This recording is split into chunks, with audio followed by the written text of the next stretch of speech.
Hello, this is Ray Main here again with today's Bible reading.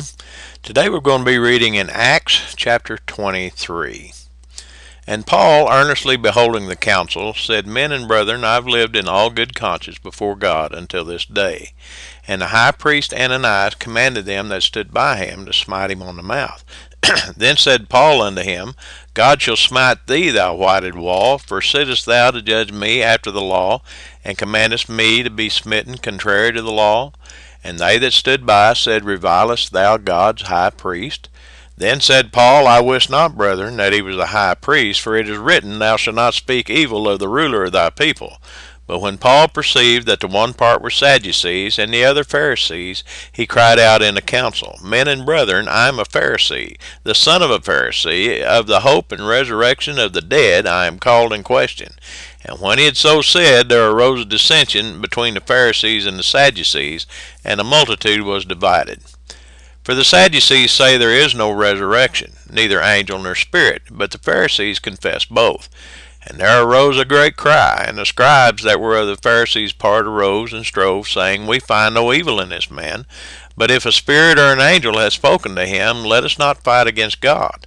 And when there arose a great dissension, the chief captain, fearing lest Paul should have been pulled in pieces of them, commanded the soldiers to go down and to take him by force from among them, and to bring him into the castle. And the night following the Lord stood by him, and said, Be of good cheer, Paul, for as thou hast testified of me in Jerusalem, so must thou bear witness also at Rome. And when it was day, certain of the Jews banded together, and bound themselves under a curse, saying that they would neither eat nor drink till they had killed Paul. And they were more than 40 which had made this conspiracy. And they came to the chief priests and elders, and said, We have bound ourselves under a great curse, that we will eat nothing until we have slain Paul. Now therefore ye with the council signify to the chief captain that he bring him down unto you tomorrow, as though ye would inquire something more perfectly concerning him, and we, or ever he come near, are ready to kill him. And when Paul's sister's son heard of their lying in wait, he went and entered into the castle and told Paul.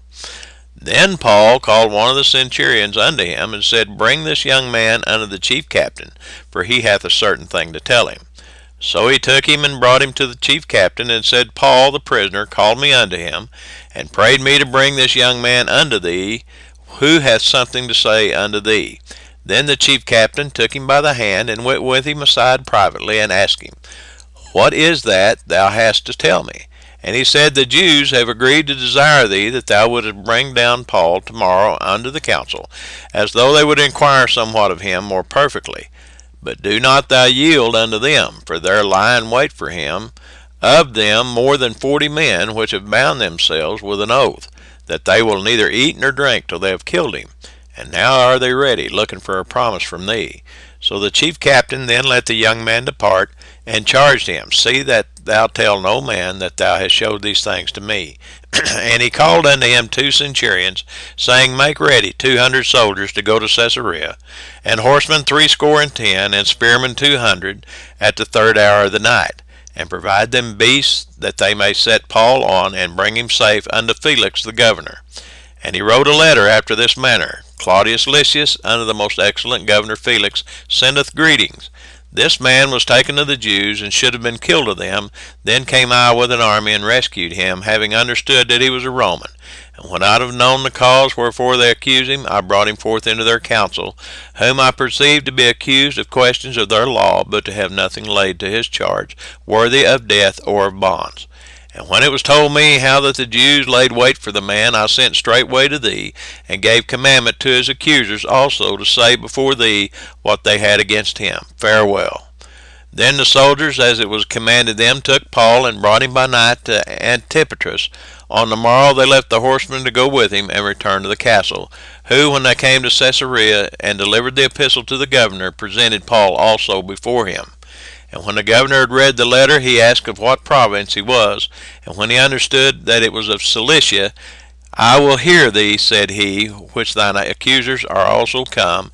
And he commanded him to be kept in Herod's judgment hall.